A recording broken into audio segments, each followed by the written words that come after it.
ഏവർക്കും സ്നേഹമേറിയ സ്വാഗതം. സന്തോഷകരമായ കുടുംബജീവിതം നയിക്കുവാൻ താല്പര്യമുള്ളവർ ശ്രദ്ധിക്കേണ്ട ചില സംഗതികൾ സൂചിപ്പിച്ച് കഴിഞ്ഞ ദിവസം ചെയ്ത് ഏവരുമായി പങ്കിട്ട വീഡിയോയുടെ തുടർച്ചയായിട്ടാണ് അതിൻ്റെ രണ്ടാമത്തേതും അവസാനത്തേതുമായ ഭാഗമായിട്ടാണ് ഈ വീഡിയോ ഞാൻ നിങ്ങൾക്ക് സമർപ്പിക്കും. ഈ ചിന്തകൾ ഒരു പഠനം എന്ന വിധത്തിലാണ് വിഭാവന ചെയ്തിട്ടുള്ളത് എന്നതുകൊണ്ട് ഞാനതിന് നോട്ട്സ് എഴുതിയിട്ടുണ്ട്. അതുകൊണ്ട് ഇനിയുമുള്ള സമയം നോട്ട്സിൽ മാത്രം കേന്ദ്രീകരിച്ച് നമുക്ക് ഈ ചിന്തകൾ മുൻപോട്ട് പോകുവാൻ ശ്രമിക്കാം. നോട്ട്സിലേക്ക് ഏവരെയും ക്ഷണിച്ചുകൊള്ളു. അപ്പോൾ സംതൃപ്ത കുടുംബം, സന്തോഷ കുടുംബം, സ്വർഗം കണ്ടാൽ നാണിക്കുന്ന കുടുംബം. ഞാൻ ആ ഒരു സിനിമാ പാട്ടിൻ്റെ ഒരു വരി കഴിഞ്ഞ വീഡിയോയിൽ പാടിയത് നിങ്ങൾ ഓർക്കും. സ്വപ്നങ്ങൾ അലങ്കരിക്കും നമ്മുടെ വീട് കണ്ടാൽ സ്വർഗം നാണിക്കുന്നു എന്ന ആ ഒരു സങ്കല്പം. അത് കുറച്ചുകൂടെ വസ്തുതാപരമായി മനസ്സിലാക്കുന്നതിന് വേണ്ടി നമുക്ക് രണ്ട് വീടുകൾ ഒന്ന് ചിന്തിക്കാം. ഒന്ന്, പണ്ടൊക്കെ നമ്മുടെ വീടുകളിൽ എരുത്തിൽ എന്ന് പറഞ്ഞൊരു കാര്യമുണ്ടായിരുന്നു. മിക്കവാറും എല്ലാ വീടുകളിലും, സാമാന്യം സാമ്പത്തികമുള്ള മിക്കവാറും എല്ലാ ഭവനങ്ങളിലും ഒരു പശുവിനെ വളർത്തുക, കുറഞ്ഞ പക്ഷെ ഒരു ആടിനെ വളർത്തുക സാധാരണമായിരുന്നു. അപ്പോൾ ഒരു പശുവിൻ്റെ തൊഴുത്ത് എരുത്തിൽ, അവിടെ പുതുമയില്ല, എൻ്റെ ജീവിതം ആവർത്തന വിരസത കൊണ്ട് ഇതാ നരകമായിരിക്കുന്നു എന്ന് പരാതിപ്പെടുന്ന ഒരു പശുവിനെയും ചരിത്രത്തിൽ ഇന്ന് വരെ നാം കണ്ടിട്ടില്ല. ഞാൻ കഴിഞ്ഞ വീഡിയോയിൽ പരിഗണിച്ച ഒരു വിഷയമാണ് ആവർത്തന വിരസത കൊണ്ട് ബോറടിക്കുന്ന ഭവനങ്ങൾ, അല്ലെങ്കിൽ ഒരു ഭവനത്തിനുള്ളിൽ വ്യക്തികൾ ശ്വാസം മുട്ടൽ അനുഭവിക്കുന്നതിൻ്റെ ഒരു പ്രധാനപ്പെട്ട കാരണം അതിനുള്ള സാധ്യതകൾ, അനുഭവ സാധ്യതകളുടെ പരിമിതമായതുകൊണ്ട് പ്രക്രിയകൾ നിരന്തരം ആവർത്തിച്ചുകൊണ്ടേയിരിക്കുന്നു. an endless repetition of mechanical processes and activities. അത് ന്യായമായും മനുഷ്യർക്ക് ബോറടി ഉണ്ടാക്കും. അത് ദീർഘനാൾ സഹിക്കാൻ പ്രയാസമാണെങ്കിലും ആളുകൾ കടിച്ചു പിടിച്ച് അത് സഹിക്കും. എന്നൊരു തൊഴുത്തിൽ വസിക്കുന്ന പശുവിനെ സംബന്ധിച്ച്, അല്ലെങ്കിൽ നമ്മുടെ വീട്ടിൽ വളർത്തുന്ന പട്ടിയുടെ കൂട്, കെനൽ, ഇംഗ്ലീഷിൽ പറയും കെനൽ, അതിനകത്ത് ആവർത്തന വിരസതയാണ് എന്ന് പറഞ്ഞ് കുരയ്ക്കുന്ന ഒരു പട്ടിയെയും നാം കണ്ടിട്ടില്ല. എന്നാൽ മനുഷ്യരെ സംബന്ധിച്ചിടത്തോളവും ഇതൊരു വലിയ പ്രശ്നം തന്നെയാണ്. ഇത് അതിൽ തന്നെ നമ്മുടെ ശ്രദ്ധ വളരെയധികം അർഹിക്കുന്ന, ആവശ്യപ്പെടുന്ന ഒരു ജീവിത യാഥാർത്ഥ്യമാണ്. എന്നാൽ ഒരു ഭവനത്തിലേക്ക് വരുമ്പോൾ ഇതൊരു വലിയ പ്രശ്നമാണ്. എരുത്തിലില്ലാത്ത പ്രശ്നം ഭവനത്തിലുണ്ട് എന്നത് മനുഷ്യൻ്റെ പ്രത്യേകതയിൽ വേരൂന്നി നിൽക്കുന്ന ഒരു ശ്രദ്ധേയമായ സത്യം തന്നെയാണ്. അതുകൊണ്ടാണ് ഇത് ഇങ്ങനെയുള്ള കാര്യങ്ങൾക്ക് കൂടുതൽ ശ്രദ്ധ കൊടുക്കേണ്ട ആവശ്യമുണ്ട് എന്ന് ആവർത്തിച്ച് പറയുവാൻ ഞാൻ നിർബന്ധിതനായിത്തീരുന്നു. അപ്പോൾ നാം നമ്മുടെ ഭവനത്തെ പറ്റി ചിന്തിക്കുമ്പോൾ അവിടെ നാം ഒരു പശുവിനെ തൊഴുത്തിൽ കിട്ടിയിരിക്കുന്നത് പോലെയോ, ഒരു ശുനകനെ അല്ലെങ്കിൽ ഒരു പട്ടിയെ അതിൻ്റെ കൂട്ടിൽ കെട്ടി പാർപ്പിച്ചിരിക്കുന്നത് പോലെയോ അല്ല മനുഷ്യൻ അവൻ്റെ കുടുംബജീവിതത്തെ അറിയേണ്ടത്, അല്ലെങ്കിൽ അതിൽ നിന്ന് പ്രതീക്ഷിക്കേണ്ടത് എന്ന് തിരിച്ചറിയേണ്ടതിന് വേണ്ടിയാണ് ഈ രണ്ട് ഭവനങ്ങൾ, ഒരേ കോമ്പൗണ്ടിൽ സ്ഥിതി ചെയ്യുന്ന രണ്ട് ഭവനങ്ങൾ തമ്മിലുള്ള വ്യത്യാസം ഒന്ന് തിരിച്ചറിഞ്ഞുകൊണ്ട് നമ്മുടെ ചിന്ത ആരംഭിക്കുന്നത് ഉചിതമാണ് എന്ന് എനിക്ക് തോന്നുവാനിടയായത്. എന്തുകൊണ്ടാണ് എരുത്തിലില്ലാത്ത വിമിഷ്ടം നമ്മുടെ ഭവനത്തിൽ ഉണ്ടാകുന്നതെന്ന് ചോദിച്ചാൽ, അത് നമ്മുടെ വ്യക്തിത്വത്തിൻ്റെ അതുല്യമായ സാധ്യതകളെ സൂചിപ്പിക്കുന്നു എന്ന് മാത്രമല്ല, ആ സാധ്യതകളോട് നീതി പാലിക്കുന്നതിൽ നാം പരാജയപ്പെട്ടുകൊണ്ടേയിരിക്കുന്നു എന്നതിൻ്റെ ഒരു വേക്കപ്പ് കോൾ എന്ന നിലയിലാണ് നാം അതിനെ മനസ്സിലാക്കുന്നത്. യഥാർത്ഥത്തിൽ അത് വളരെ പോസിറ്റീവായിട്ടുള്ളൊരു കാര്യമാണ്. നമ്മുടെ വ്യക്തിത്വത്തിൻ്റെ വലിയ സാധ്യതകൾ നാം അവഗണിക്കുന്നു എന്നത്, അങ്ങനെ സാധ്യതകൾ ഉണ്ട് എന്നത് അടിവരയിട്ട് നമ്മെ അറിയിക്കുന്ന ഒരു നല്ല ഒരനുഭവം തന്നെയാണ്. പക്ഷേ അതിൻ്റെ ആ സൂചന അനുസരിച്ച് ആ പ്രശ്നത്തിന് പരിഹാരം കണ്ടെത്താൻ നാം ശ്രമിക്കുമ്പോൾ മാത്രമാണ് അത് അനുഗ്രഹമായി തീരുന്നത്, അല്ലെങ്കിൽ എന്നേക്കുമായി നിരന്തരം വർദ്ധിച്ചുകൊണ്ടേയിരിക്കുന്ന ഒരു ഭാരമായി മാത്രം അനുഭവിക്കാനേ സാധ്യമാകുകയുള്ളൂ. അതുകൊണ്ട് നമ്മുടെ ഉള്ളിലുള്ള നമ്മുടെ ആത്മാവ് നമ്മുടെ വ്യക്തിത്വത്തിൻ്റെ പൂർണ്ണത പ്രകടിപ്പിക്കുന്ന സന്തോഷമേറിയ അനുഭവത്തെ കാക്ഷിക്കുന്നു എന്നതാണ് കുടുംബജീവിതത്തിൻ്റെ ഉള്ളിൽ വ്യക്തികൾ അനുഭവിക്കുന്ന വിമ്മിഷ്ടത്തിൽ കൂടെ നാം മനസ്സിലാക്കേണ്ടത്. അതാണ് അതിൻ്റെ ഏറ്റവും പോസിറ്റീവായിട്ടുള്ള ആ സ്വഭാവം, positive aspect of the restlessness and the burdened existence that we lead in our homes is actually a tribute to the greatness and the uniqueness of our personality. ഇതാണ് ഞാൻ എൻ്റെ മനസ്സിൽ വെച്ചിരിക്കുന്ന ആശയം.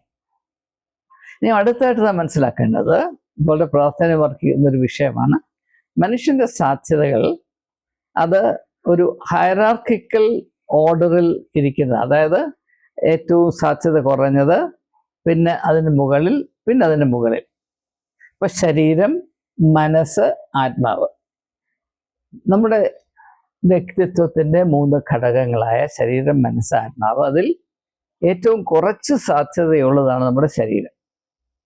ശാരീരികമായ സാധ്യതകൾ വളരെ വളരെ പരിമിതമാണ്. പ്രത്യേകിച്ച് നമ്മുടെ സാധാരണ ദൈനംദിന ജീവിതത്തിൽ ശാരീരികമായ വലിയ കഴിവ്, ഇപ്പോൾ ഒരു ജിംനാസ്റ്റാണ്, അല്ലെങ്കിൽ അത്ലീറ്റാണ്, അല്ലെങ്കിൽ ഏതോ പ്രൊഫഷണൽ ടീമിൽ ഫുട്ബോൾ കളിക്കുന്നു, അല്ലെങ്കിൽ ക്രിക്കറ്റ് കളിക്കുന്നു, അങ്ങനെയാകുമ്പോൾ ശരീരത്തിൻ്റെ സാധ്യതകൾ കുറച്ചുകൂടെ പ്രാഗൽഭ്യത്തോടെ നാം പ്രയോജനപ്പെടുത്തും. പക്ഷേ ദിനചര്യയിൽ മാത്രം ഒതുങ്ങി നിൽക്കുന്ന ഒരു വ്യക്തിയെ സംബന്ധിച്ചിടത്തോളം അവൻ്റെ ശാരീരികമായ സാധ്യതകൾ അതിൽ തന്നെ പരിമിതമാണ് എന്ന് മാത്രവുമല്ല, ആ പരിമിതമായ സാധ്യതകളുടെ തന്നെ ഒരു ചെറിയ അംശം മാത്രമേ നാം പ്രയോഗിക്കാറുള്ളൂ. അതുകൊണ്ട് എല്ലാം നഷ്ടപ്പെടുത്തുകയാണ്. അപ്പോൾ ഏറ്റവും സാധ്യത കുറഞ്ഞതാണ് നമ്മുടെ ശരീരം. നമ്മുടെ ദൈനംദിന ജീവിതത്തിൽ നമ്മുടെ ശരീരം മാത്രമാണ് നാം കരുതുന്നത്, ശരീരം മാത്രമാണ് നാം പ്രയോഗിക്കുന്നത്. അതുകൊണ്ട് ന്യായമായും ഈ ആവർത്തനം അനിവാര്യമാണ്. ആവർത്തനം ഉള്ളിടത്തെല്ലാം വിരസതയുണ്ടാകും, ബോറടി ഉണ്ടാകും. അതൊരു ഭാരമായി നാം അനുഭവിക്കും. അത് കുടുംബത്തിൻ്റെ നിറപ്പകിട്ടിനെ തികച്ചും നശിപ്പിക്കാൻ പര്യാപ്തമാണ് എന്നത് ഞാൻ കഴിഞ്ഞ വീഡിയോയിൽ സൂചിപ്പിച്ചതാണ്. വളരെ പ്രാധാന്യം അർഹിക്കുന്നതായതുകൊണ്ട് ഞാൻ വീണ്ടും ഒന്ന് ഓർമ്മിപ്പിക്കുകയാണ്. രണ്ടാമതായിട്ട്, ശരീരത്തേക്കാൾ കൂടുതൽ സാധ്യത നമ്മുടെ മനസ്സിനുണ്ട്. പക്ഷേ നാം നമ്മുടെ കുടുംബജീവിതത്തിൽ അല്പം പോലും പ്രയോഗിക്കാത്തൊരു കാര്യമാണ് മനസ്സിൻ്റെ സാധ്യതകൾ, റിസോഴ്സസ് ഓഫ് ദ മൈൻഡ്. അതിനേക്കാൾ കൂടുതൽ സാധ്യതയാണ്, അനന്തമായ സാധ്യതയാണ് ആത്മാവിനുള്ളത്. ഏറ്റവും കൂടുതൽ സാധ്യതയുള്ള ആത്മാവിൻ്റെ വിഭവങ്ങളാണ്, അല്ലെങ്കിൽ കഴിവുകളാണ്, ശക്തിയാണ് നാം കുടുംബജീവിതത്തിൽ അല്പം പോലും പ്രയോഗിക്കാതെ.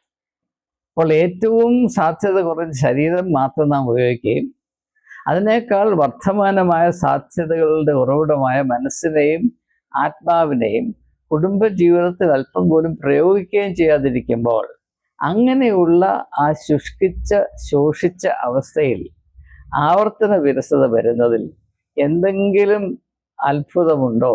അങ്ങനെ വരാതിരുന്നെങ്കിൽ മാത്രമേ അത്ഭുതപ്പെടാൻ അവകാശമുള്ളൂ എന്ന് നമുക്ക് ഏവർക്കും തിരിച്ചറിയേണ്ട ആവശ്യമുണ്ട്. അപ്പോൾ നാം എപ്രകാരമുള്ള അവസ്ഥയാണ് കുടുംബജീവിതത്തിൽ കാക്ഷിക്കേണ്ടത്? അതിന് ഇംഗ്ലീഷിൽ holistic personality, holistic effect. Holism എന്ന് പറഞ്ഞാൽ നമുക്ക് 3 ഘടകങ്ങളുണ്ട്: ശരീരം, മനസ്സ്, ആത്മാവ്. ഈ 3ഉം ഒന്നുപോലെ പരസ്പരമായ ആ സമന്വയത്തിൽ ഒന്നായി ചേർന്ന് അതിൻ്റെ ഏറ്റവും മഹനീയമായ, ഏറ്റവും ഫലവത്തായ വിധത്തിൽ പ്രവർത്തിക്കുമ്പോൾ നമ്മുടെ വ്യക്തിത്വത്തിന് അപാരമായ സാധ്യതകളും കഴിവുകളും ശക്തിയും ഉണ്ടാകുന്നു. അതാണ് ഈ ഹോളിസ്റ്റിക് ഇഫക്റ്റ് എന്ന് പറയുന്നത്. ആ ഒരവസ്ഥയിൽ ഏതെങ്കിലും ഒരു വ്യക്തി അവൻ്റെ ഭവനത്തിൽ ആയിരുന്നാൽ ആ ഭവനം പ്രശോഭിതമാകും എന്ന് യേശു പറയുന്നുണ്ട്. മത്തായിയുടെ സുവിശേഷം 5-ാം അധ്യായത്തിന്റെ 14 മുതൽ 16 വരെയുള്ള വാക്യങ്ങൾ യേശു പറയുന്നത്, നിങ്ങളുടെ ഉള്ളിലുള്ള വെളിച്ചം പ്രകാശിപ്പിക്കാൻ നിങ്ങൾ കൂട്ടാക്കിയാൽ ആ പ്രകാശം മൂലം നിങ്ങളുടെ ഭവനം മുഴുവനും പ്രകാശിതമാകുമെന്നാണ് പറയുന്നത്. It will give light to all in the house. അപ്പോൾ ഒരു പിതാവിൻ്റെ അല്ലെങ്കിൽ ഒരു കുടുംബത്തിൻ്റെ നാഥനായ തലവനായ പുരുഷന്റെ കടമ എന്താണ്? അവൻ്റെ വ്യക്തിത്വത്തിൻ്റെ വെളിച്ചം കൊണ്ട് ഭവനത്തെ ആകമാനം ദീപ്തമാക്കുക, പ്രശോഭിതമാക്കുക എന്നതാണ്. അതിനെ കൂട്ടാക്കുന്ന എത്ര ഭർത്താക്കന്മാർ, എത്ര അപ്പന്മാർ, എത്ര കുടുംബനാഥന്മാർ നമ്മുടെ കേരളത്തിലുണ്ട്, ക്രിസ്ത്യാനികളിലുണ്ട് എന്നത് നാം ഒന്ന് അന്വേഷിക്കേണ്ട കാര്യം തന്നെയാണ്. അപ്പോൾ അങ്ങനെയുള്ള വ്യക്തിത്വം മനുഷ്യ ജാതിയുടെ അറിവിൽ ഏറ്റവും വലിയ അത്ഭുതമാണ്. അപ്രകാരമുള്ളൊരു വ്യക്തിത്വമാണ് ഗാന്ധി എന്ന് നമുക്ക് പലപ്പോഴും ബോധ്യപ്പെടാറുണ്ട്. അതുകൊണ്ടാണ് ഗാന്ധിയെപ്പറ്റി ഓർക്കുമ്പോൾ പലർക്കും അദ്ദേഹം എന്തായിരുന്നു, അദ്ദേഹത്തെ ഒന്ന് മനസ്സിലാക്കാൻ കഴിഞ്ഞിരുന്നുവെങ്കിൽ എന്ന് പലരും ഞാൻ എൻ്റെ വിദേശയാത്രയിൽ, പ്രത്യേകിച്ച് ഇംഗ്ലണ്ടിലൊക്കെ UK പോയിക്കൊണ്ടിരുന്ന കാലഘട്ടത്തിൽ അവിടുത്തെ വെള്ളക്കാരുമായിട്ടുള്ള എൻ്റെ സംഭാഷണത്തിൽ അനേകം ആളുകൾ എന്നോട് ചോദിച്ചൊരു ചോദ്യം, ഗാന്ധിയെ ഞങ്ങൾ എങ്ങനെയാണ് മനസ്സിലാക്കേണ്ടത്? അവർ പ്രത്യേകം ചോദിക്കും, was he a saint or was he a politician? അദ്ദേഹം ഒരു രാഷ്ട്രീയക്കാരനായിരുന്നു അതോ അദ്ദേഹം ഒരു വിശുദ്ധനായിരുന്നു? ഗാന്ധി ഒരു കടങ്കഥയാണ്. Gandhi still a riddle to the western mind. കാരണം അദ്ദേഹത്തിൻ്റെ വ്യക്തിത്വത്തിൽ അപ്രകാരം വളർച്ച ഉണ്ടായിരുന്നത് കൊണ്ട് അദ്ദേഹത്തെ നിസ്സാരവൽക്കരിക്കാൻ ആർക്കും സാധ്യമല്ല. അദ്ദേഹത്തെ കൊല്ലാൻ സാധിക്കും, ഗാന്ധിയെ കൊല്ലാൻ ഗോഡ്സെയെ കൊണ്ട് സാധിച്ചു. പക്ഷേ ഗാന്ധിയെ തൃണവൽഗണിക്കുവാൻ അല്ലെങ്കിൽ നിസ്സാരവൽക്കരിക്കുവാൻ ആർക്കും സാധ്യമല്ല എന്നത് അപ്രകാരമുള്ള വ്യക്തിത്വമാണ് മനുഷ്യൻ പ്രാപിക്കുവാൻ താല്പര്യപ്പെടേണ്ടത്. അതാണ് ലോകത്തിലെ ഏറ്റവും വലിയ സമ്പത്ത് എന്ന് തിരിച്ചറിയുന്നവർ ഭാഗ്യവാന്മാർ. അപ്പോൾ അതിനു പകരം ഇപ്രകാരമുള്ള വ്യക്തിത്വം പ്രാപിക്കുന്നതിന് പകരം നമ്മുടെ വ്യക്തിത്വം എന്താണ്? വളരെ ഫ്ലാറ്റാണ്, വളരെ പ്രഡിക്റ്റബിൾ ആണ്. മൃഗങ്ങൾ അങ്ങനെയാണ്. നമുക്കറിയാം, ഇപ്പോൾ ഒരു പട്ടിയെ നമ്മൾ കല്ലെറിഞ്ഞാൽ അതുകൊണ്ട് അത് കുരച്ചുകൊണ്ട് നമ്മളെ കടിക്കാൻ വരും. മനുഷ്യരും അതുപോലെ തന്നെ ആയിത്തീരും. അങ്ങനെ വരാതിരിക്കേണ്ടതിന് വേണ്ടിയാണ് യേശു പറയുന്നത്, ആരെങ്കിലും ഇന്നിങ്ങനെ ഒരു ചീട്ടത്തടിച്ചാൽ മറ്റേ ചീടും കാണിച്ചു കൊടുക്കും. കാരണം അങ്ങനെ കാണിച്ചു കൊടുക്കാനുള്ള കഴിവ് ഒരു മൃഗത്തിനുമില്ല. അത് മനുഷ്യൻ്റെ മാത്രം പ്രത്യേകമായ കഴിവാണ്. പക്ഷെ അത് സാധിക്കണമെങ്കിൽ നീ ഒരു ശരീരം മാത്രമല്ല, നിനക്കൊരു ആത്മാവും കൂടെ ഉണ്ട്. ആ ആത്മാവ് ശരീരത്തിൻ്റെ പരിമിതികൾക്ക് അപ്പുറത്ത് ചിന്തിക്കുകയും പ്രവർത്തിക്കുകയും ചെയ്യുന്ന ഘടകമാണ് എന്ന് തിരിച്ചറിയുന്നവർക്ക് മാത്രമേ മറ്റേ ചീട് കാണിച്ചു കൊടുക്കാൻ സാധ്യമാകുകയുള്ളൂ. അപ്പം അതുകൊണ്ട് ഈ ഒരു വിധത്തിൽ, അതായത് ശരീരം, മനസ്സ്, ആത്മാവ് ഇവ സമന്വയപ്പെട്ട് വ്യക്തിത്വത്തിൻ്റെ മനോഹരമായ പൂർണ്ണത പ്രാപിക്കുന്ന ഒരു വ്യക്തിയെ സംബന്ധിച്ചിടത്തോളം അവൻ്റെ ഭാര്യയും അവൻ്റെ മക്കളും അവനോടുള്ള ബന്ധത്തിൽ നിരന്തരം പുതുമ മാത്രമേ അനുഭവിക്കുവാൻ സാധ്യമാകുകയുള്ളൂ. അവിടെ ആവർത്തന വിരസത ഉണ്ടാകത്തില്ല. അയ്യോ ഇത് ഞാൻ അവിടെ കിടക്കുന്നു, അയാൾ ഇങ്ങനെ ആയിരിക്കും അങ്ങനെ ആയിരിക്കും എന്നാരും പറയില്ല. അവരുടെ ബഹുമാനത്തോടുകൂടെ മാത്രമേ നിങ്ങളെപ്പറ്റി നിങ്ങളുടെ ഭാര്യയും മക്കളും ചിന്തിക്കുകയുള്ളൂ എന്നത് തികച്ചും അച്ചട്ടാണ്. അതുകൊണ്ട് ഒരു പിതാവിനെ സംബന്ധിച്ചിടത്തോളം അവശ്യം നിർവഹിക്കേണ്ട കടമ തൻ്റെ ഭാര്യ തന്നെ അവൾ അറിയാതെ തന്നെ സ്നേഹിക്കുകയും ബഹുമാനിക്കുകയും ചെയ്യത്തക്ക വിധത്തിൽ, തങ്ങളുടെ മക്കൾ അവരറിയാതെ തന്നെ ബഹുമാനിക്കുകയും അനുസരിക്കുകയും ചെയ്യത്തക്ക വിധത്തിൽ അവൻ്റെ വ്യക്തിത്വത്തെ, അതിൻ്റെ പൂർണ്ണ വളർച്ച, ഹോളിസ്റ്റിക് ഡെവലപ്മെൻറ്റ് അതിൽ കൊണ്ടുവരാൻ ശ്രമിക്കുന്നതിനപ്പുറത്ത് ഒന്നും തന്നെ ഒരു സംതൃപ്ത സന്തോഷ കുടുംബം സൃഷ്ടിക്കുന്നതിൽ ഒരു പുരുഷന് ചെയ്യാൻ സാധ്യമല്ല എന്ന് ഞാൻ ആവർത്തിച്ച് സാക്ഷ്യപ്പെടുത്തുകയാണ്. ഇനി പലരും അയ്യോ എൻ്റെ കുടുംബജീവിതത്തിൽ ഞാൻ സന്തോഷം അനുഭവിക്കുന്നില്ല, കെട്ടിയപ്പോൾ തൊട്ട് കണ്ണുനീരാണ്, മറ്റേതാണ് മറിച്ചേതാണ്, ഇതൊന്നും പോകണ്ടായിരുന്നെങ്കിൽ കൊള്ളായിരുന്നു എന്നൊക്കെ എത്രയോ പേര് പരാതിപ്പെടുന്നങ്ങളും കേട്ടിട്ടുണ്ട്, ഞാനും കേട്ടിട്ടുണ്ട്. അപ്പം അങ്ങനെയുള്ള സാഹചര്യത്തിൽ നാം എന്ത് ചെയ്യണം? നാം ആദ്യമായി നമ്മോട് തന്നെ ചോദിക്കേണ്ടത്, എൻ്റെ കുടുംബജീവിതത്തിൽ എനിക്ക് സന്തോഷമില്ല എന്ന് വിലപിക്കുന്നതിന് പകരം നാം ആദ്യം ചെയ്യേണ്ടത് നമ്മോട് തന്നെ ഒരു ചെറിയ ചോദ്യം ചോദിക്കണം. സന്തോഷമായി ജീവിക്കുവാൻ എനിക്ക് മനസ്സുണ്ടോ? Am I capable of happiness? നിങ്ങൾ വിചാരിക്കും ഈ ചോദ്യം അധികപ്പറ്റാണ് എന്ന് വിചാരിക്കും. അങ്ങനെയല്ല. എൻ്റെ ഒരു ഉദാഹരണം പറഞ്ഞാൽ, യോഹന്നാന്റെ സുവിശേഷം 5-ാം അധ്യായത്തിൽ യേശു ബെത്സൈദ കുളക്കര ചെല്ലുമ്പോൾ അവിടെ 38 വർഷം രോഗശാന്തി കാത്തു കിടന്നൊരു മനുഷ്യനെ യേശു കണ്ടിട്ട് അവിടെ നിന്ന് എല്ലാവരെയും അത്ഭുതപ്പെടുത്തിക്കൊണ്ട് യേശു അവനോട് ചോദിക്കുന്ന ചോദ്യം, നിനക്ക് സൗഖ്യമാകുവാൻ മനസ്സുണ്ടോ? 38 വർഷം സൗഖ്യം കാത്തു കിടന്ന മനുഷ്യനോടാണ് യേശു ചോദിക്കുന്നത്, നിനക്ക് സൗഖ്യമാകുവാൻ മനസ്സുണ്ടോ? സൗഖ്യം പ്രാപിക്കുന്നതിന് വേണ്ടി കെട്ടിക്കിടന്നു എന്നത് സൗഖ്യം പ്രാപിപ്പാൻ മനസ്സുണ്ട് എന്നതിൻ്റെ തെളിവല്ല. അവന് സൗഖ്യം പ്രാപിപ്പാൻ മനസ്സില്ലാതിരുന്നത് കൊണ്ടാണ് അത്രയും നാളവിടെ കിടക്കേണ്ടി വന്നത് എന്നത് യേശു അവനെ കൈകാര്യം ചെയ്യുന്ന വിധം നോക്കിയാൽ വളരെ ലളിതമായി മനസ്സിലാക്കാൻ സാധിക്കും. അതുകൊണ്ടാണ് യേശുവോട് പറഞ്ഞത്, നിന്റെ കിടക്ക എടുത്ത് നീ വീട്ടിലോട്ട് പോ, അത് മാത്രം ചെയ്താൽ മതി, നിനക്ക് സൗഖ്യം പ്രാപിപ്പാൻ മനസ്സുണ്ടായാൽ എല്ലാം ശരിയാകും. അത് തന്നെ നമ്മുടെ ജീവിതത്തിൽ സന്തോഷത്തോടുള്ള നമ്മുടെ ബന്ധത്തിലും വളരെ വളരെ ശരിയാണ്. എൻ്റെ വളരെ വളരെ വിശാലമായ അനുഭവത്തിൽ ജീവിതത്തിൽ സന്തോഷം സ്വീകരിപ്പാൻ മനസ്സില്ലാത്തവരെയാണ് ബഹുഭൂരിപക്ഷം ആളുകളെ ഞാൻ കണ്ടെത്തിയിട്ടുള്ളത്. They are simply not willing to accept happiness. They are in love with unhappiness. അതൃപ്തിയോടും അസന്തോഷത്തോടും അവരറിയാതെ തന്നെ മനഃശാസ്ത്രപരമായ മാനസികമായ ഒരു ചായ്വ് അവർക്കുണ്ട്. ഞാൻ ചില ആളുകളെ പ്രത്യേകം ശ്രദ്ധിക്കുമ്പോൾ അവർക്കൊരു ദിവസം പൂർത്തിയാക്കണമെങ്കിൽ ആരെയെങ്കിലും ഒന്ന് തന്നിപ്പിക്കുകയോ അവരുടെ ജീവിതത്തിൽ എന്തെങ്കിലും ഒരു പ്രയാസം വരുത്തി വെക്കുകയോ അവരുടെ സമാധാനത്തിൽ ഏതെങ്കിലും ഒരു പോറലുണ്ടാക്കുകയോ അവരുടെ സന്തോഷത്തിൽ എന്തെങ്കിലും അഴുക്ക് വാരുകയോ ചെയ്യാതെ അവർക്ക് സന്തോഷം വരിക. ഭാര്യ ഭർത്തൃ ബന്ധത്തിൽ പലപ്പോഴും ഭാര്യയോ ഭർത്താവോ പരസ്പരം ബന്ധം പുലർത്തുന്നത് ഇപ്രകാരമുള്ള മനസ്ഥിതിയിൽ കൂടെയാണ്. People relate to each other not through love and happiness but through misery. അതൊരു മനഃശാസ്ത്രമാണ്. കാരണം ഒരു വ്യക്തിയെ നിയന്ത്രിക്കാൻ ഏറ്റവും ഫലപ്രദമായ കാര്യം അവൻ്റെ സമാധാനം നശിപ്പിക്കുക, അവനെ കോപിപ്പിക്കുക, അവന് അസ്വാരസ്യമുണ്ടാക്കുക. അങ്ങനെ വരുമ്പോൾ അവൻ്റെ ഉള്ളിലേക്ക് നുഴഞ്ഞു കയറാൻ സാധിക്കും. പ്രത്യേകിച്ച് ഈ തന്ത്രം കൂടുതൽ പ്രയോഗിക്കുന്ന സ്ത്രീകളാണ്. എന്ന് പറയുമ്പോൾ സ്ത്രീകൾക്ക് എന്നോട് ദേഷ്യം വരും. പക്ഷേ ഇതൊരു യാഥാർത്ഥ്യം തന്നെയാണ്.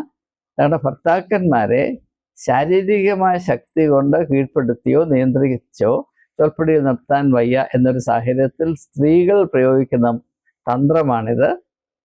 അവനെ അനുദിനം ചൊറിഞ്ഞ് മാന്തി സ്വൈര്യം കെടുത്തി ഒരു 10, 30, 35, 40 വർഷമാകുമ്പോൾ പല്ലും കൊഴിഞ്ഞ് നടുവും വളഞ്ഞാൻ പറയുന്ന ഞാൻ തോൽവി സമ്മതിച്ചിരിക്കുന്നേ എന്നും പറഞ്ഞ്, ഇത് ഞാൻ പറഞ്ഞതല്ല, ഡേവിഡ് ബോം എന്ന് പറയുന്ന ഒരു അമേരിക്കൻ സോഷ്യോളജിസ്റ്റ് ഒരു പുസ്തകമുണ്ട്, ഫാമിലി ഇൻ ഇന്ത്യ എന്നൊരു പുസ്തകമുണ്ട്. Family in India. ഓഥറിൻ്റെ പേരെന്താണ്? David Baum, BAUM. അതിനകത്ത് പറയുന്ന കാര്യമാണ് ഞാൻ ഇപ്പോൾ നിങ്ങളുമായി പങ്കെടുത്തത്. 40 വയസ്സാകുമ്പോൾ അവൻ്റെ കഥ കഴിയും. പിന്നെ അവൻ പറയും, ഞാൻ തോൽവി സമ്മതിച്ചിരിക്കുന്നു, ഞാൻ എൻ്റെ ആയുധം അടിയറവൊക്കെയാണ്, എന്നോട് കരുണയുണ്ടാകണം. ആ ഒരവസ്ഥ ഉണ്ടാക്കുന്നത് ഈ നിരന്തരമായ ചെറിയ low grade tension, low grade quarrel കൂടെയാണ്, ചെറിയ പനികൾ ഉണ്ടാക്കുന്നതിൽ കൂടെയാണ് എന്ന് ഡേവിഡ് ബോം പറയുന്നത്. പിന്നെ രണ്ടാമതായിട്ട് പല പുരുഷന്മാരും പല സ്ത്രീകളും ഭാര്യ ഭർത്താക്കന്മാർ എപ്പോഴും പരാതിപ്പെടുന്നതാണ്, എന്നെ സ്നേഹിക്കുന്നില്ല, അയാൾ എന്നെ സ്നേഹിക്കുന്നില്ല, അല്ലെങ്കിൽ അവൾ എന്നെ സ്നേഹിക്കുന്നില്ല. അങ്ങനെയുള്ള സാഹചര്യത്തിൽ നാം നമ്മോട് തന്നെ ചോദിക്കേണ്ട ഒരു ചോദ്യമുണ്ട്. എന്താണ്? എനിക്ക് സ്നേഹിക്കാനുള്ള കഴിവുണ്ടോ? am I able to love? അതില്ല എങ്കിൽ പിന്നെ എങ്ങനെയാണ് ഞാൻ സ്നേഹിക്കപ്പെടേണ്ടത്? ഇവിടെ 2 പ്രശ്നങ്ങളുണ്ട്. ഒന്ന്, എനിക്ക് സ്നേഹിക്കാൻ മനസ്സില്ല. 2, എനിക്ക് സ്നേഹം സ്വീകാര്യവുമല്ല. സ്നേഹം എനിക്ക് സ്വീകാര്യമല്ല. എനിക്ക് വേണ്ടത് സ്നേഹമല്ല, എനിക്ക് വേണ്ടത് നിയന്ത്രണമാണ്. ഈ നിയന്ത്രണം എന്ന് പറയുന്നത് സ്നേഹത്തോട് ഒരു വിധത്തിലും യോജിച്ചു പോകാത്ത ഒരു മാനസികമായ താല്പര്യമാണ്. അപ്പം ആ വിധത്തിൽ പരസ്പര ബന്ധത്തിൽ ഏർപ്പെടുന്ന ആളുകൾ എപ്പോഴും പരസ്പരം മുറിവേൽപ്പിച്ചും ടെൻഷൻ സൃഷ്ടിച്ചും അതിൽ കൂടെ അങ്ങോട്ടും ഇങ്ങോട്ടും നിയന്ത്രിച്ചും ജീവിതം നിരന്തരമായ ഒരു പോരാക്കി മാറ്റി മുൻപോട്ട് പോകുമ്പോൾ കുടുംബജീവിതം ഒരു യുദ്ധക്കളമാകും. അത് നീതിയാണ്, യുക്തിയാണ്, ന്യായമാണ് എന്ന് ദയവായി തിരിച്ചറിയുക. അപ്പം അതുകൊണ്ട് എന്നെ ആരും സ്നേഹിക്കുന്നില്ല, എനിക്ക് സ്നേഹം കിട്ടുന്നില്ല എന്ന് വിചാരിക്കുന്നവർ, എന്ന് പരാതിപ്പെടുന്നവർ മനസ്സിലാക്കേണ്ട ഒരു പൊതുവായ തത്വം, നാം കൊടുക്കുന്നത് മാത്രമേ നമുക്ക് ലഭിക്കുകയുള്ളൂ. സ്നേഹിക്കപ്പെടണമെങ്കിൽ സ്നേഹിക്കുക, സമാധാനത്തോടെ ജീവിക്കണമെങ്കിൽ സമാധാനം ഉണ്ടാക്കുക. അതുകൊണ്ടാണ് യേശു പറഞ്ഞത്, സമാധാനം ഉണ്ടാക്കുന്നവർ ഭാഗ്യവാന്മാർ, അവർ ദൈവത്തിൻ്റെ പുത്രന്മാരെന്നും പുത്രിമാരെന്നും വിളിക്കപ്പെടും. എന്നാൽ അസമാധാനം ഉണ്ടാക്കി ഉള്ള സൗകര്യം കൂടെ കെടുത്തി അയാളെ അല്ലെങ്കിൽ അവളെ നിയന്ത്രണത്തിൽ കൊണ്ടുപോകുന്നതാണ് എൻ്റെ മിടുക്ക് എന്ന് വിചാരിച്ച് നടക്കുന്ന ആളുകൾ അവരുടെ കുടുംബജീവിതം നരകമാക്കും എന്നതിന് യാതൊരു സംശയമില്ല. ഇനി അടുത്തായിട്ട് എനിക്ക് പറയാനുള്ളത്, നമ്മൾ നമ്മുടെ കുടുംബജീവിതത്തെപ്പറ്റി ചിന്തിക്കുമ്പോൾ എല്ലാവരും അവരുടെ പ്രത്യേകമായ അവകാശങ്ങളും ആനുകൂല്യങ്ങളും മാത്രം ചിന്തിക്കും. പിന്നെ ഭാര്യ മാത്രം അവൾ ഹോം മേക്കറാണ്, അതുകൊണ്ട് ഒരു കുടുംബത്തെ സന്ധിക്കുന്നതിന് അപ്പൻ്റെ ജോലി വെളിയിൽ പോയി ജോലിയൊക്കെ ചെയ്ത് വരുമാനം കൊണ്ടുവരിക. ഇപ്പം അതൊക്കെ മാറി, ഇപ്പം അപ്പന്മാരെക്കാൾ കൂടുതൽ വരുമാനം അമ്മമാർക്കാണ്. എങ്കിലും ഈ മാനസികമായ അവസ്ഥ മാറിയിട്ടില്ല. അപ്പോൾ കുടുംബം എന്ന് പറഞ്ഞാൽ അപ്പനുണ്ട്, മക്കളുണ്ട്, അമ്മയുണ്ട്. അമ്മ ജോലി ചെയ്യുന്നു, വീടിനും പുറത്തും ജോലി ചെയ്യുന്നു. ബാക്കിയുള്ളവർ വീട്ടിൽ വന്നാൽ കാലും വെച്ചിരുന്ന് സൂഹിക്കുന്നു. അവർക്ക് ഈ ഒരു കുടുംബ ജീവിതത്തിൽ കൂടുതൽ മേന്മ വരത്തക്കവണ്ണം, കൂടുതൽ സന്തോഷം ഉണ്ടാകത്തക്കവണ്ണം, അതിൻ്റെ ധന്യത വർദ്ധിപ്പിക്കത്തക്കവണ്ണം എന്തെങ്കിലും ചെയ്യാൻ ഒരു കടമയുമില്ല എന്ന ഒരവസ്ഥയിലാണ് മിക്കവാറും എല്ലാ കുടുംബങ്ങളും സ്ഥിതി ചെയ്യുന്നത്. ആ ഒരു അവസ്ഥ മാറിയിട്ട് അപ്പനാകട്ടെ മക്കളാകട്ടെ എല്ലാവരും നിരന്തരം തങ്ങളോട് തന്നെ ചോദിക്കേണ്ട ഒരു ചോദ്യമുണ്ട്. എൻ്റെ ഭവനം സന്തുഷ്ട ഭവനമാക്കി തീർക്കുവാൻ, അവിടെ സന്തോഷവും നിർവൃതിയും നിറഞ്ഞു നിൽക്കാൻ എനിക്കെന്ത് സംഭാവനയാണ് ചെയ്യാൻ സാധിക്കേണ്ടത്? ഞാൻ എപ്രകാരമാണ് എൻ്റെ ഭവനത്തിൻ്റെ സന്തോഷം വർദ്ധിപ്പിക്കേണ്ടത് എന്ന് പ്രത്യേകമായി കരുതുന്ന ഒരു ചുമതല ബോധത്തിലേക്ക് ആ കുടുംബത്തിലെ എല്ലാ അംഗങ്ങളും കടന്നു വരേണ്ട ആവശ്യമുണ്ട്. ഇനി അവസാനമായിട്ട് എനിക്ക് പറയാനുള്ളത്, നാം നമ്മുടെ കുടുംബത്തെ പറ്റി ചിന്തിക്കുമ്പോൾ ദയവായി ഒരു കാര്യം പരിഗണിക്കുക. അതായത് നമ്മുടെ കുടുംബത്തിന് അതിൻ്റേതായ ഒരു ആത്മാവുണ്ട്. ഞാനത് പറയുമ്പോൾ പലരും അത് ചിരിച്ച് തള്ളാൻ സാധ്യതയുണ്ട്. കാരണം ഇങ്ങനെയുള്ള ആശയങ്ങൾ ആരും പറയാറില്ല എന്നതുകൊണ്ട് തന്നെ ഞാൻ ആത്മാർത്ഥമായിട്ട് വിശ്വസിക്കുന്നത്, വ്യക്തികൾക്ക് എപ്രകാരം ആത്മാവുണ്ടോ ആ ആത്മാവിനെ പറ്റി ഞാനൊരു വീഡിയോ ചെയ്യാൻ, പ്രത്യേകമായൊരു വീഡിയോ ചെയ്യാൻ ഉദ്ദേശിക്കുന്നുണ്ട്. ഏറെ താമസിയാതെ തന്നെ ഞാൻ ചെയ്യുന്നതാണ്. വ്യക്തികൾക്ക് ആത്മാവുണ്ട് എന്ന് നാം പൊതുവായി വലിയ വിമിഷ്ടമില്ലാതെ സമ്മതിക്കുന്നതാണ്. അപ്പോൾ വ്യക്തികൾക്ക് എപ്രകാരം ആത്മാവുണ്ടോ അതുപോലെ തന്നെ ഭവനങ്ങൾക്കും സ്ഥാപനങ്ങൾക്കും രാജ്യങ്ങൾക്കും അതിൻ്റേതായ ആത്മാവുണ്ട്. ആ ആത്മാവിനെ പരിപോഷിപ്പിക്കുക, ആ ആത്മാവിൻ്റെ പ്രത്യേകതയെ മാനിക്കുക, അത് കുടുംബത്തിലെ എല്ലാ അംഗങ്ങളും വ്യക്തമായി തിരിച്ചറിയുക. ഇതൊക്കെ കുടുംബജീവിതത്തിൻ്റെ ഭദ്രത നിലനിർത്തുന്നതിനും അതിൻ്റെ സന്തോഷവും സൗന്ദര്യവും വർദ്ധിപ്പിക്കുന്നതിനും വളരെയധികം സഹായിക്കുന്ന കാര്യമാണ്. അത് മനസ്സിലാക്കുന്നതിന് വേണ്ടി നിങ്ങൾക്കൊരു പ്രത്യേകതയുള്ള ഒരു പട്ടി അല്ലെങ്കിൽ നായ ഉണ്ട് എന്ന് വിചാരിക്കും. അതായത് നിങ്ങൾ ഇപ്പോൾ വീട്ടിൽ അൽസേഷൻ പട്ടി ഉണ്ടെങ്കിൽ, അൽസേഷൻ പട്ടി ദിവസം ഒരു നേരമേ ആഹാരം കഴിക്കത്തുള്ളൂ. പക്ഷേ കഴിക്കുമ്പോൾ ഒരു കഴിപ്പാണ്. അപ്പം നിങ്ങളൊരു വലിയ ചെരുവം നിറച്ച് ആഹാരം കൊണ്ടുവച്ചു, 1 കിലോ ഇറച്ചി, അതിനുള്ള കാര്യങ്ങൾ, അരി, കിരി കൊണ്ടുവച്ചു. അപ്പോൾ ഈ പട്ടി അവിടെ ഒരു പ്രത്യേക രീതിയിൽ ഇരുന്നിട്ട് കഴിക്കാൻ തുടങ്ങുന്നതിന് മുമ്പേ തല ആകാശത്തിലേക്ക് ഉയർത്തി ഒരു 3 തവണ നീട്ടി കുരച്ചു, ഓളിയിട്ട് കുരച്ചു. ഇതാണ് അത്. പട്ടി അതിൻ്റെതായ വിധത്തിൽ ഗ്രേസ് പറയുകയാണ്. അപ്പോൾ നമുക്ക് ക്രിസ്ത്യാനികളുടെ ഇടയിൽ ആഹാരം കഴിക്കുന്നതിന് മുമ്പ് ഗ്രേസ് പറയണം. അപ്പം പട്ടി അതിൻ്റെതായ വിധത്തിൽ ഗ്രേസ് പറയുകയല്ല കുരയ്ക്കുകയാണ്. അപ്പോൾ ആഹാരം കഴിക്കുന്നതിന് മുമ്പ് ഗ്രേസ് കുരയ്ക്കണം എന്നറിവുള്ളൊരു പട്ടി, അങ്ങനൊരു പട്ടി ഉണ്ടെങ്കിൽ അത് പ്രത്യേകതയുള്ള പട്ടിയാണ്. ഒരുപക്ഷെ അതിനെ നിങ്ങൾക്ക് 10 കോടി രൂപയ്ക്ക് വിൽക്കാനൊക്കെ. കാരണം ആ പ്രത്യേകത, അതിനൊരു പ്രത്യേകതയുണ്ട്. എന്ന് പറഞ്ഞതുപോലെ നമ്മുടെ ഓരോ ഭവനങ്ങൾക്കും അതിൻ്റേതായ പ്രത്യേകതകൾ ഉണ്ടായിരിക്കണം. Every family is A distinct person, A collective person എന്ന് പറയും, എ കോർപ്പറേറ്റ് പേഴ്സൺ. ഇപ്പോൾ ഒരു രാജ്യത്തിൻ്റെ ജനത അത് 100 കോടി ആളുകളുണ്ടെങ്കിലും ആത്യന്തികമായി അത് ഒരു വ്യക്തിയാണ്. അതിന് കോർപ്പറേറ്റ് പേഴ്സൺ എന്ന് പറയും. അപ്പം അങ്ങനെ ആണെങ്കിൽ ഒരു ഭവനത്തിലും അത് അന്വർത്ഥമാണ്. ഭവനം, കെട്ടിടം, ഇംഗ്ലീഷിൽ ഹൗസ് എന്നും ഹോം എന്നും 2 വാക്കുണ്ട്. നല്ല കെട്ടിടം പണിതുകൊണ്ട് നല്ല ഭവനമാകണമെന്നില്ല. A beautiful house need not become a happy home. അപ്പം ഈ ഹൗസും ഹോമും തമ്മിലുള്ള വ്യത്യാസം എന്താണ്? അത് അതിൻ്റെ ആത്മാവാണ്. ഈ ആത്മാവ് എങ്ങനെ വരുന്നു?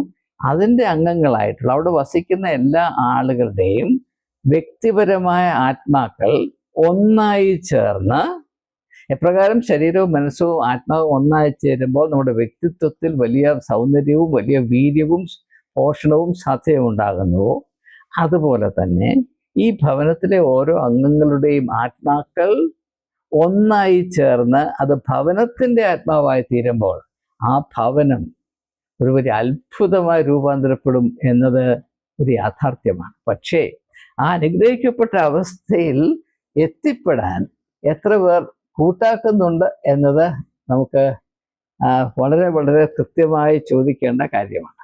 അവർ പ്രത്യേകിച്ച് ഈ കാലത്ത് നാം വളരെയധികം പ്രാധാന്യത്തോടുകൂടി കരുതേണ്ടത് ഭവനത്തിലെ ഓരോ വ്യക്തികളും അവരുടെ ആത്മാക്കൾ അതിലെ അംഗങ്ങളോടുള്ള ബന്ധത്തിലും ഭവനത്തിൻ്റെ ആകത്തുകയോടുള്ള ബന്ധത്തിലും ഐക്യത്തിൻ്റെയും പൊരുത്തത്തിൻ്റെയും യൂണിറ്റി ആൻഡ് ഹാർമണി അവസ്ഥയിലായി തീർന്നിട്ട് അത് ഭവനത്തിൻ്റെ ആത്മാവായി തീരത്തക്കവണ്ണമുള്ള ഒരൈക്യത്തിൻ്റെ സ്നേഹത്തിൽ ഒന്നായിത്തീരുന്ന അവസ്ഥ, ഒന്നുപോലെ ചിന്തിക്കുകയും ഒന്നുപോലെ കരുതുകയും ഒന്നുപോലെ കൈകോർത്ത് മുൻപോട്ട് പോവുകയും ചെയ്യുന്ന ആ അവസ്ഥ. അപ്പോഴാണ് ഒരു ഭവനത്തിന് അതിൻ്റേതായ ഡിസ്റ്റിങ്ക്റ്റ് ആയിട്ടുള്ള പ്രത്യേകതയുള്ള ആത്മാവുണ്ട് എന്ന് നമുക്ക് തിരിച്ചറിയാനും അതിൽ വിശ്വസിക്കുവാനും ഇടയാകുന്നത്. അത് സാധിക്കണമെങ്കിൽ ആ ഭവനത്തിലെ എല്ലാ അംഗങ്ങളും ആ ഭവനത്തെ ഒരു നല്ല ഭവനമായി തീർക്കുന്ന ആ ചുമതലയേറിയ അവസ്ഥയിൽ പങ്കെടുക്കണം. ഞാൻ മുമ്പ് സൂചിപ്പിച്ചതുപോലെ ആ അവസ്ഥയുടെ മാഹാത്മ്യം കൂട്ടുന്നതിന് വേണ്ടി തങ്ങൾക്ക് നൽകാവുന്ന എല്ലാ സംഭാവനകളും നിർലോഭം അനുദിനം നൽകിക്കൊണ്ടേയിരിക്കുന്ന അവസ്ഥയിലാണ് ഇപ്രകാരമുള്ള സ്വപ്നങ്ങളലങ്കരിക്കും നമ്മുടെ വീടു കണ്ടാൽ സ്വർഗം നാണിക്കുന്നു ഇന്നും സ്വർഗം നാണിക്കുന്നു എന്ന് കവി വിഭാവന ചെയ്യുന്ന ആ അവസ്ഥയിലേക്ക് നമ്മുടെ കുടുംബ ജീവിതത്തെ കൊണ്ട് എത്തിക്കാൻ നമുക്ക് സാധിക്കുകയുള്ളൂ എന്നതാണ് ഈ ഒരു വീഡിയോയിൽ. 2 വീഡിയോയും കൂടെ എൻ്റെ എല്ലാ അർത്ഥങ്ങളും ഒരുപോലെ സമാഹരിച്ചുകൊണ്ട് എനിക്ക് പറയാം. പ്രത്യേകിച്ച് ഇങ്ങനെയുള്ള കാര്യങ്ങൾ നമ്മുടെ കാലത്ത് പ്രത്യേകം ശ്രദ്ധിക്കേണ്ട കാര്യം ഞാനിവിടെ എഴുതിയിട്ടുണ്ട്. Home is under invasion. പണ്ടത്തെ പോലെ അല്ല, ഒരു 50 വർഷങ്ങൾക്ക് മുമ്പുണ്ടായിരുന്ന അവസ്ഥ അല്ല ഇപ്പോൾ. നാനാഭാഗത്ത് നിന്നും കുടുംബം എന്ന് പറയുന്ന ഈ ഒരു പ്രതിഭാസം ആക്രമിക്കപ്പെടുകയാണ്. ഒരു 100 വിള്ളലിൽ കൂടെ ബാഹ്യലോകം നമ്മുടെ കുടുംബത്തിൻ്റെ ഉള്ളിലേക്ക് പ്രവഹിച്ചുകൊണ്ടേയിരിക്കുകയാണ്. വാസ്തവത്തിൽ നമ്മുടെ കുഞ്ഞുങ്ങൾ വളർന്നു വരുന്നത് മാതാപിതാക്കന്മാരുടെ സ്വാധീനത്തിലോ നിയന്ത്രണത്തിലോ കാഴ്ചപ്പാടിലോ അല്ല, അവർ ബാഹ്യലോകത്തിൻ്റെ പ്രേരണയിലാണ് വളർന്നു വരുന്നത്. The external world is daily, minute by minute, flowing in to our homes. നമ്മളൊന്നും അതിൻ്റെ അത് അർഹിക്കുന്ന പ്രാധാന്യം കൊടുത്ത് മനസ്സിലാക്കാതെ ഇങ്ങനെ കടന്നു പോവുകയാണ്. ഈ കാലത്ത് തങ്ങളുടെ കുഞ്ഞുങ്ങൾക്ക് എന്താണ് സംഭവിച്ചുകൊണ്ട് ഇരിക്കുന്നത് എന്ന് തിരിച്ചറിയാൻ പോലും കഴിയാത്ത അവസ്ഥയിലാണ് മാതാപിതാക്കന്മാർ. അങ്ങനെയുള്ള അവസ്ഥയിൽ കുടുംബം ഒരു നരകത്തിൻ്റെ അവസ്ഥയിലായി തീരും എന്നതിന് അത് ഒരു അത് യുക്തി കൊണ്ട് അങ്ങനെ മാത്രമേ സംഭവിക്കാൻ സാധിക്കുകയുള്ളൂ. അതിന് പകരം യഥാർത്ഥത്തിൽ നാം ചെയ്യേണ്ടത് എന്താണ്? ഞാൻ അത് സൂചിപ്പിച്ചതുപോലെ എൻ്റെ ഭവനത്തിന് അതിൻ്റേതായ പ്രത്യേകതയുള്ള വളരെ കൃത്യമായി തിരിച്ചറിയാവുന്ന ഒരാത്മാവുണ്ട്. ആ ആത്മാവ് നമ്മുടെ ഇതിൻ്റെ അംഗങ്ങളായ നിങ്ങളുടെ ഏവരുടെയും ആത്മാക്കളുടെ ആകെത്തുകയാണ്. ഞങ്ങൾ ഒരേ ദിശയിൽ കൈകോർത്ത് പിടിച്ച് മുൻപോട്ട് പ്രയാണം ചെയ്യുന്ന, മുൻപോട്ട് പുരോഗമിക്കുന്ന ഒരു കുടുംബമാണ്. അതാണ് എൻ്റെ കുടുംബത്തിൻ്റെ സൗന്ദര്യവും ഭദ്രതയും അതിൻ്റെ ഊർജവും എന്ന് അതിലെ അംഗങ്ങൾ തിരിച്ചറിയുന്നുവെങ്കിൽ ആ കുടുംബം തീർച്ചയായും